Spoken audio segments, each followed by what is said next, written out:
I always thought one child was a mistake. My father's voice carried across the dinner table. Every conversation stopped. He set down his wine glass and looked directly at me. Some kids just never quite fit. Never quite belong. My sister Emma laughed first. Then my brother Tyler joined in. My mother smiled into her champagne like she'd heard a clever joke. We were at the Rosewood, the most expensive restaurant in Charleston. Crystal chandeliers, white tablecloths, waiters in tuxedos. My father had insisted we celebrate there. I sat frozen, my fork halfway to my mouth. 23 years old, and I still felt like that unwanted kid, trying to make myself invisible. But this time was different. This time I had a secret they knew nothing about. My name is Claire Donovan, and I am 23 years old. I live in Charleston, South Carolina, where I work as a software engineer. The Harrington family adopted me when I was 6 months old, after my birth mother died from complications during delivery. For 23 years, I've lived in the shadow of their perfect biological children. Emma was 28, a fashion buyer with connections and charm. Tyler was 26, working at our father's investment firm. And then there was me, the adopted one. The mistake. Emma was everything they wanted in a daughter. Tall, blonde, effortlessly graceful. She'd modeled in college, dated men from important families, knew exactly what to say at cocktail parties. My parents worshipped her. When Emma was 16, she wrecked her car racing down Ocean Boulevard, totaled a $40,000 BMW, and nearly killed her best friend. My father's response? He bought her a new car the following week, a Mercedes this time, told her everyone makes mistakes. When I was 17, I accidentally broke a plate while doing dishes. My mother didn't speak to me for 3 days. She said I was careless and ungrateful. Emma got a designer wardrobe for college. They spent $12,000 at Nordstrom in one afternoon. I watched her try on dresses while my mother gushed about how beautiful she looked. For my 18th birthday, they gave me $200 and told me to be practical with it. I needed winter boots and a coat. The money barely covered both from the clearance rack. Tyler went to Princeton, full tuition paid by our parents. They bought him a condo near campus so he wouldn't have to live in dorms. Furnished it with everything he needed. Gave him a monthly allowance of $1,500 for expenses. I went to the University of South Carolina on academic scholarships. I worked 25 hours a week at a campus coffee shop to cover rent and food.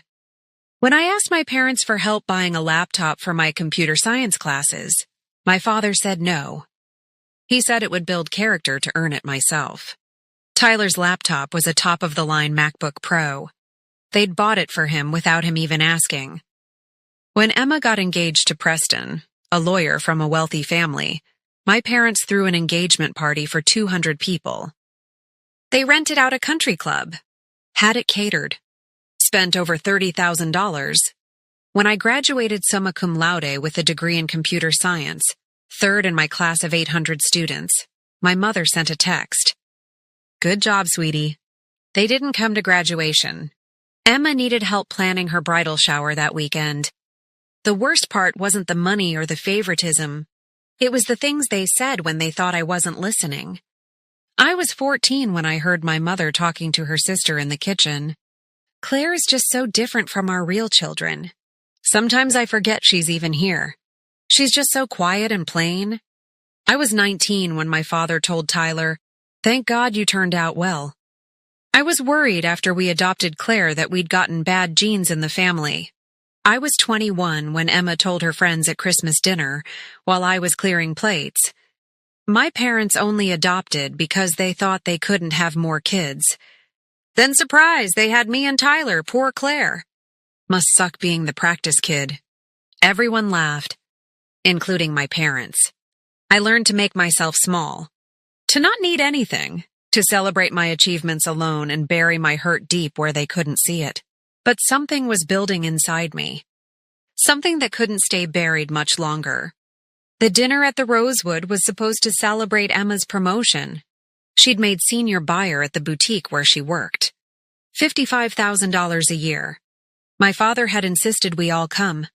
Dress nicely, Make it special. I'd arrived straight from work wearing slacks and a blouse. Emma wore a designer dress that probably cost more than my monthly rent. We ordered appetizers, entrees, expensive wine. My father told stories about Emma's accomplishments. My mother showed everyone photos from Emma's latest vacation to the Bahamas. Nobody asked about my life. They never did. Then, during dessert, my father made his announcement. I've been thinking about family legacy lately, about what we pass down to our children. He looked at each of us. His gaze lingered on me last. You know, I always thought one child was a mistake. Some kids just never quite fit, never quite belong. The silence that followed felt like drowning. Richard? My mother said softly, but she was smiling. Emma and Tyler laughed nervously, then more confidently when they saw our parents weren't stopping them. What? My father said, chuckling. I'm just being honest. Some people are meant to be part of a family, and some people are just there. He didn't say my name. He didn't have to. Every eye at the table knew exactly who he meant. My hands started shaking. Heat flooded my face. My chest felt tight, like I couldn't breathe properly. Dad's just had too much wine, Tyler said, still laughing. Am I wrong, though? My father asked. He looked right at me. Claire, you've always known you're different, right? What they didn't know was that I'd been hiding something. Something big. 3 months earlier, I'd accepted a job offer at Apex Technologies, one of the biggest tech companies in the country. Senior software engineer. The salary was $135,000 a year. Almost triple what Emma made. More than Tyler earned at our father's firm. I'd also been working on a mobile app in my spare time for 2 years. A budgeting tool for college students. Last month, a venture capital firm had approached me about buying it. They'd offered $250,000. I'd accepted. The money sat in my bank account, earning interest. More money than my parents had ever given me in my entire life. I hadn't told anyone. Why would I? They'd never cared about my achievements before. When I got my first software engineering job at 21, making $60,000 a year, I mentioned it at Sunday dinner. My father said, "That's fine for a starter job, I suppose." Emma had gotten a retail position making $32,000 that same year. They'd taken her to Paris to celebrate, so I'd stopped sharing. I built my life quietly, in the spaces where they never looked. The app deal closed on a Tuesday. The job offer came the following week. I'd signed papers, negotiated contracts, planned my future. All of it without them knowing, without needing their approval or their pride. But sitting there, listening to my father call me a mistake while my siblings laughed, something inside me snapped. I stood up. My chair scraped against the floor. "Where are you going?" My mother asked. "We haven't had coffee yet." "I'm leaving." "Don't be dramatic, Claire," Emma said. "Dad was just joking." "Sit down," my father said. His voice had that edge of authority that had always made me obey. Not this time. No? The word felt strange in my mouth. I'd never told him no before. Never refused. Never walked away. "Excuse me?" His face started turning red. I said no. "I'm done." I picked up my purse. My hands were still shaking, but my voice came out steady.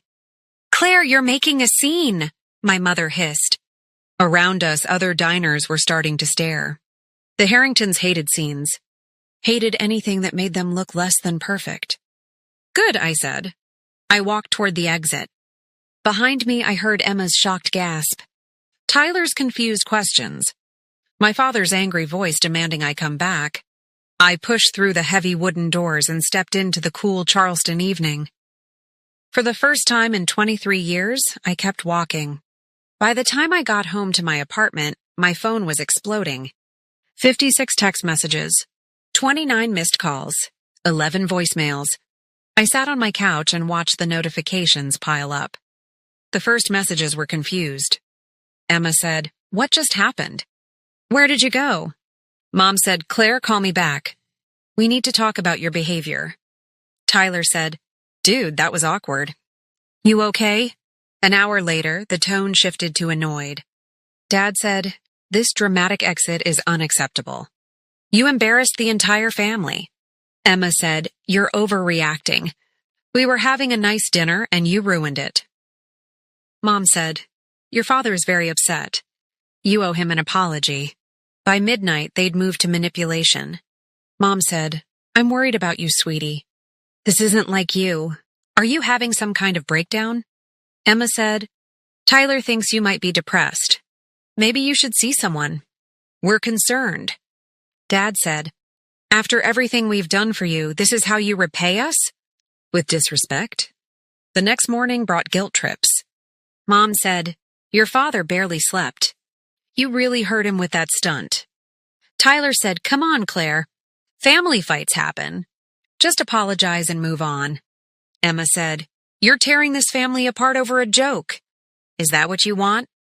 When I still didn't respond, the messages turned angry. Dad said, "You will call me back immediately. This childish behavior stops now." Emma said, "You're being selfish and ungrateful. We've given you everything." Tyler said, "Stop ignoring us. You're being ridiculous." Finally came the fake concern. Mom said, "We haven't heard from you in 2 days. Please just let us know you're safe." Emma said, "Whatever we did, we can talk about it. Just respond." Tyler said, "I'm actually getting worried now. At least text back that you're alive." I read every message, listened to every voicemail, heard every variation of the same theme. Not once did anyone apologize. Not once did anyone acknowledge what my father had said, what they'd all laughed at. They wanted me to come back, to apologize, to make them comfortable again. I turned off my phone and went to bed. The call came 3 days later from a number I didn't recognize. I almost didn't answer. "Claire?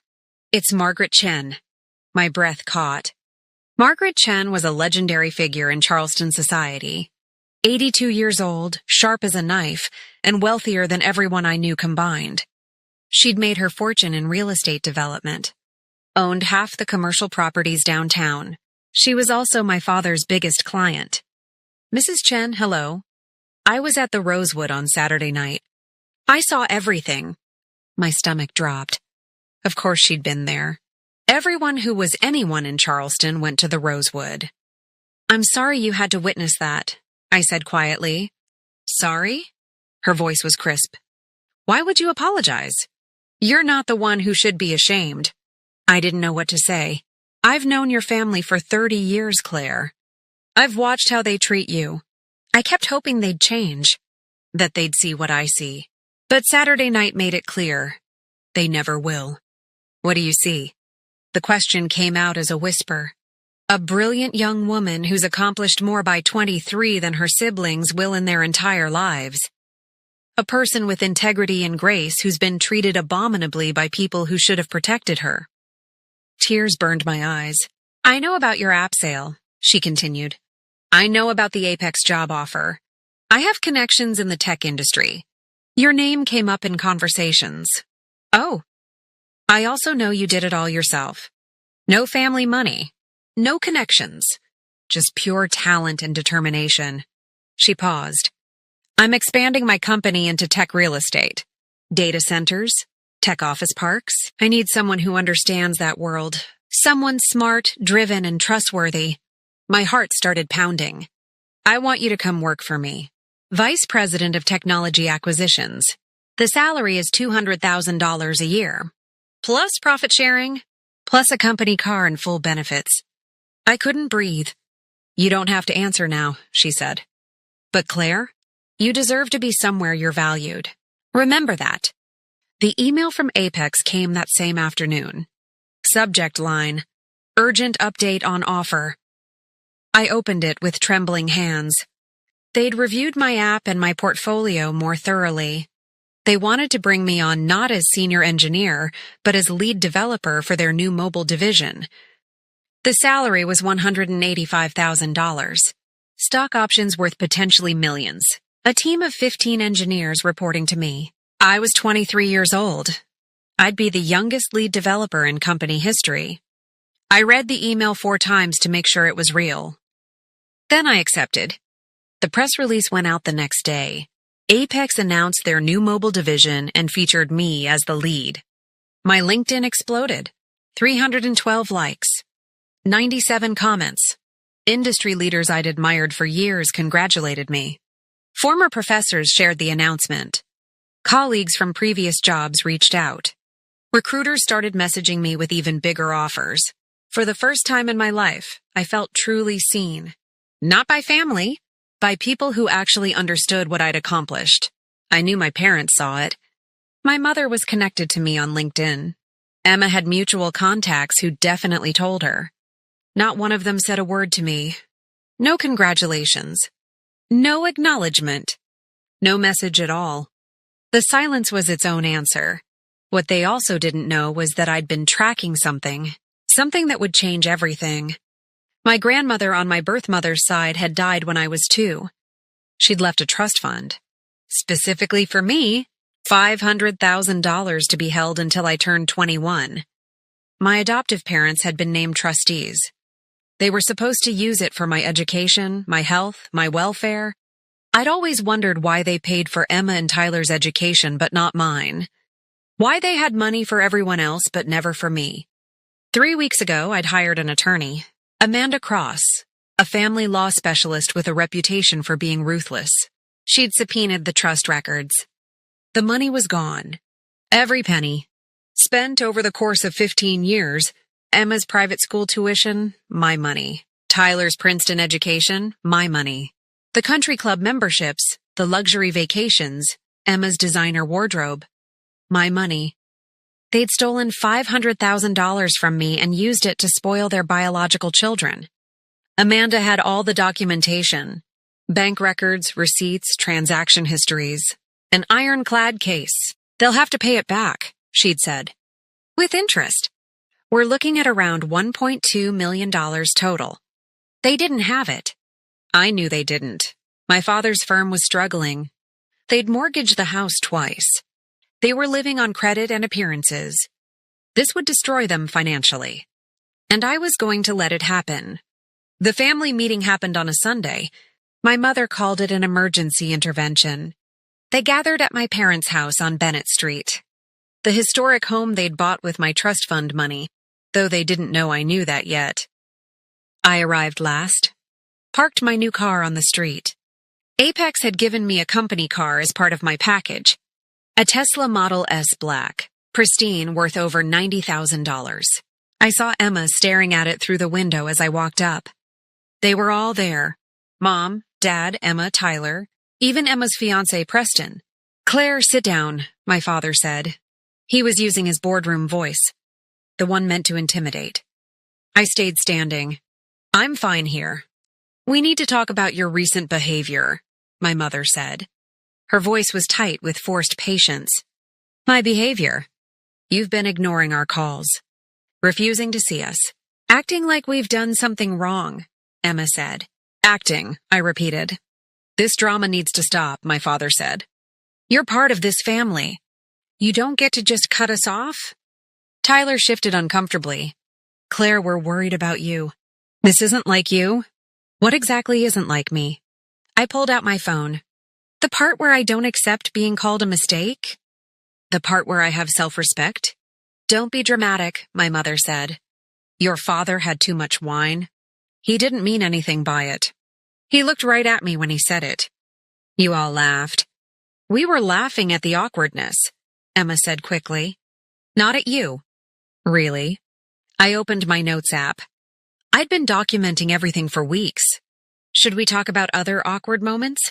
Like when I was 14 and won the regional coding competition? First place out of 500 students.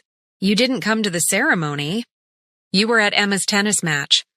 She lost in the first round. My mother's face tightened. Or when I graduated 3rd in my class at USC. You sent a text. Meanwhile, Emma graduated with a 2.8 GPA and you threw her a party for 100 people. That's not fair, Emma said. You're twisting things. Am I? I looked at Tyler. Tell me, Tyler, what's my job title? He blinked. You work in computers. What company? Silence. Mom, when's my birthday? November, she said uncertainly. It's March 14th. You've missed it 3 years in a row. I turned to my father. Dad, name one achievement of mine. Anything. A single accomplishment you could tell someone about. He opened his mouth. Closed it, said nothing. Here's what you don't know, I said quietly. I accepted a position at Apex Technologies. Lead developer? The salary is $185,000 a year. I'm the youngest person to ever hold that title in the company. Emma's eyes went wide. I also sold the app I built. The one I worked on for 2 years while working full-time and living in a 400-square-foot apartment. I sold it for $250,000. My mother gasped. I've been offered another position too. Vice President at Chen Development. $200,000 a year. I'm considering both options. The room was dead silent. But here's the really interesting part. I pulled out a folder. Amanda had given it to me yesterday. Do you know what a trust fund is? My father's face went pale. My birth grandmother left me $500,000. Specifically for my care, education, welfare. You were named trustees. I opened the folder and pulled out bank statements. This money was supposed to be mine. Instead, you spent every penny. Emma's private school? My money. Tyler's Princeton education? My money, this house? You used my trust as collateral for the mortgage. Claire, my father started. I hired an attorney. She's filed a civil suit for misappropriation of trust funds. $500,000 plus 22 years of compound interest. The total is $1.2 million. My mother started crying. Real tears this time. You have 90 days to pay. We don't have that kind of money, Tyler said quietly. I know.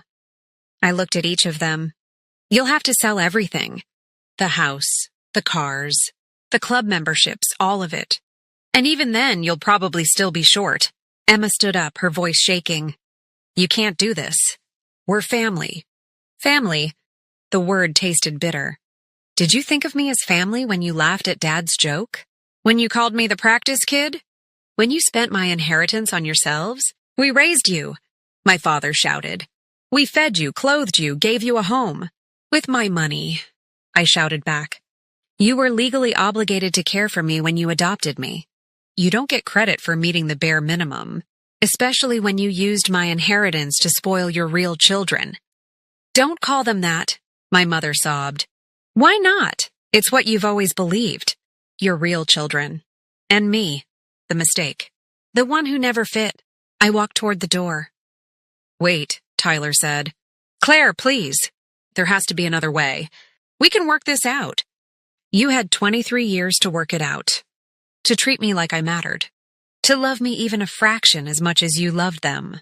I turned back one last time. I'm done. Done trying to earn love you were never going to give. Done being invisible.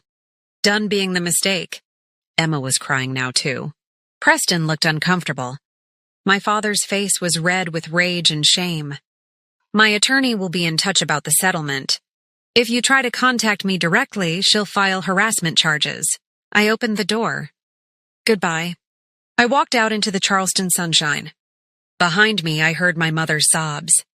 My father's angry curses. Emma's protests. I didn't look back. The door closed with a quiet click that sounded like freedom. The messages started within minutes. I'd expected that. Dad's voicemail was cold. You've destroyed this family. I hope you're satisfied. Mom's was desperate. Please, Claire. We can fix this. Just talk to us. We love you. Tyler left 4 messages trying to mediate. Nobody's saying you're completely wrong. But maybe we can find a compromise? Please. Emma sent texts instead. Dozens of them. I'm sorry. We didn't mean to hurt you. Please drop the lawsuit. I'll lose my home. How can you do this to us? Then finally, I'll destroy you. I'll tell everyone what you really are. Ungrateful, vindictive, cruel. I forwarded all of them to Amanda. Evidence of harassment. She sent a cease and desist letter the next day. The unraveling happened faster than I'd expected. Within 2 weeks, they'd put the house on the market. The Bennett Street property they'd lived in for 18 years. Emma's fiancé, Preston, ended their engagement a month later. Apparently, he'd been having doubts for a while. The revelation about the stolen trust fund was the final straw. He'd wondered why Emma, at 28 with a decent job, had no savings. Why she was so dependent on her parents for everything. Now he knew. They'd been funding her lifestyle with money that wasn't theirs. The engagement ended badly. Preston kept the ring. Told mutual friends exactly why he'd left. Emma's social media went silent. The perfectly curated posts about her perfect life stopped completely. Tyler's wife Jennifer gave him an ultimatum. Pay back his portion of the trust, or she was filing for separation. Tyler's Princeton education had cost $160,000 of my money. His first car, his condo down payment, all funded by my inheritance. Amanda calculated his share at $290,000. He didn't have it. His job at Dad's firm paid well, but not that well. Not after his mortgage, his car payments, his lifestyle. Jennifer filed for separation 6 weeks later. My parents sold everything. The house. The vacation condo in Kiowa Island. Both luxury cars. My mother's jewelry collection. After selling it all, they were still $400,000 short. My father, at 60 years old, took a job managing a storage facility. He made $18 an hour. My mother tried to go back to teaching, but she'd been out of the field for 25 years. Her credentials were outdated. Nobody would hire her. They moved into a 2-bedroom apartment in North Charleston, the kind of neighborhood they'd always called dangerous. The kind they'd warned me I'd end up in if I didn't work harder. Emma moved back in with them. Her boutique job wasn't enough to cover rent on her own. She couldn't afford her lifestyle anymore. The country club quietly dropped their membership. Apparently, stealing from your adopted daughter's trust fund was bad for their image. Their church friends stopped calling. Neighbors they'd known for years suddenly became too busy. Word spread fast in Charleston society. People talked. Mrs. Chen talked too.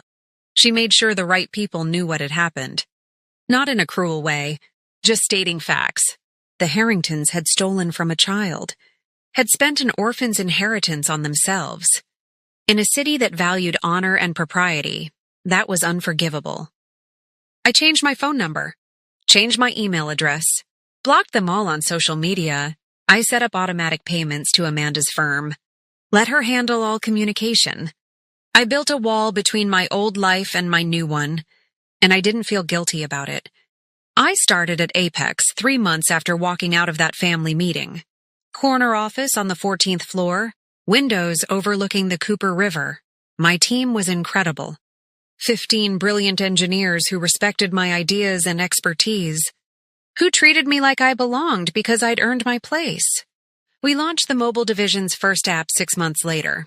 It hit #1 in the App Store within a week. Tech blogs wrote articles about Apex's innovative approach. Several mentioned me by name.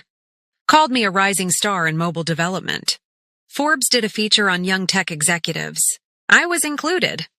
The article called me a prodigy. My parents never saw it. They weren't part of my world anymore, but it wouldn't have mattered anyway. The validation I'd always wanted from them didn't hurt to live without anymore. I moved into a penthouse condo in the French Quarter. 2,000 square feet. Exposed brick. Original hardwood floors. A balcony overlooking the city. It was nothing like the cramped apartments I'd lived in during college. Nothing like the small room I'd had in their house, tucked away on the 3rd floor where guests wouldn't see it. This was mine. Earned with my own work. In a building where nobody knew my history. I filled it with things I loved. Real art from galleries, books that mattered to me. Furniture I'd chosen myself. I built a life that felt like home. My coworker Rachel became one of my best friends. We got coffee every morning, worked on projects together, celebrated each other's wins. My neighbor James, a retired architect in his 70s, reminded me what kindness looked like. We had dinner once a week and talked about everything. I started dating, slowly, learning to trust that not everyone would treat me as disposable. I met Marcus at a tech conference. He was a project manager, smart and kind. When I finally told him about my family, he didn't tell me to forgive them. He said, "That sounds incredibly painful. I'm sorry you went through that." That simple validation meant everything. I did things my family said I'd never do. Took a month-long trip to Japan. Just because I wanted to, stayed in nice hotels, ate at amazing restaurants, saw everything I'd dreamed of seeing, bought a car I actually liked. Not practical, not sensible. A car that made me smile. Donated $50,000 to a scholarship fund for foster children, kids who needed support the way I had. Started a mentorship program at Apex for young developers from disadvantaged backgrounds. Gave them opportunities, guidance, belief. I told every one of them what nobody told me growing up. You belong here. Your voice matters. Don't let anyone make you feel small. There were mornings I'd wake up in my penthouse and just breathe. No anxiety about family dinners. No dread about phone calls. No bracing for the next cruel comment disguised as a joke. Just peace. I'd make coffee, sit on my balcony, and watch Charleston wake up below me. These quiet moments were what I'd fought for. What I'd chosen over the fantasy of family acceptance. And I'd choose them again. Every single time. A year after cutting contact, I realized something. I didn't think about them anymore. Not daily. Not even weekly. They'd taken up so much space in my head for so long. Every decision filtered through the question of whether it would finally make them proud. Now they were just people I used to know. The power they'd held over me was gone. Not because I'd destroyed them. Because I'd built something better. They tried to reach me eventually. Of course they did. My Uncle David called. "Your mother wants to apologize." Really apologize this time. My cousin Michelle sent a Facebook message. "It's been over a year. Don't you think it's time to forgive?" Even a former coworker reached out. "Your dad contacted me. He seems genuinely sorry. Maybe you should hear him out." I politely declined every attempt. A letter arrived 6 months later. My mother's handwriting on expensive stationery she probably couldn't afford anymore.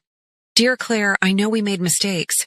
We weren't perfect parents, but we did love you, even if we didn't show it right. Family is forever. Can we please talk? I miss my daughter. Love, Mom." I read it twice. There was no acknowledgement of the stolen money. No mention of the years of cruelty. No recognition of what they'd actually done wrong. Just vague language about mistakes and imperfect parenting. It wasn't an apology. It was another attempt to make me comfortable for them again. I put the letter in a drawer and never responded. Tyler called 8 months later from a number I hadn't blocked. "Claire, please don't hang up. Dad had a stroke. He's in the hospital." My heart jumped. Old programming. The instinct to care, to help, to be the good daughter. Is he going to be okay? They think so. But Claire, he's asking for you. Will you come? I stood in my penthouse, phone pressed to my ear, facing the choice. Part of me wanted to go. Wanted to be the bigger person. To give them one more chance. But I'd given them chances for 23 years. "I hope he recovers," I said quietly. "But I'm not coming." "Claire, please. He's your father." "No, a father protects you. Supports you. Loves you for who you are.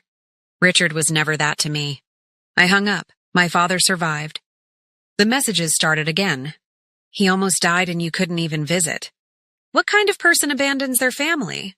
You're going to regret this when he's gone." Maybe I would regret it someday. Maybe when he actually died, I'd feel something. But I'd spent my whole life living with their rejection. I could live with my own choices. I sent one final message through Amanda. Any further attempts to contact Claire Donovan directly or through third parties will be considered harassment and will result in legal action.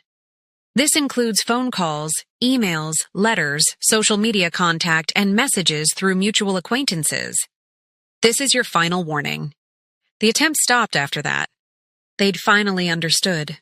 I was done. Completely. Permanently. 3 years after walking out of the Rosewood, I finally understood something. It was never about me. Their cruelty, their favoritism, their rejection. None of it was because I wasn't good enough. It was because they weren't capable of unconditional love. They only understood transactional relationships. Love that had to be earned, proven, bought. I'd spent 23 years trying to earn something they would never give. Once I understood that, the guilt disappeared. I redefined what family meant. Family wasn't DNA or adoption papers. It wasn't legal obligations or shared last names. Family was Rachel, who brought me soup when I was sick and celebrated every promotion like it was her own. Family was James next door, who taught me to cook and told me stories about his late wife.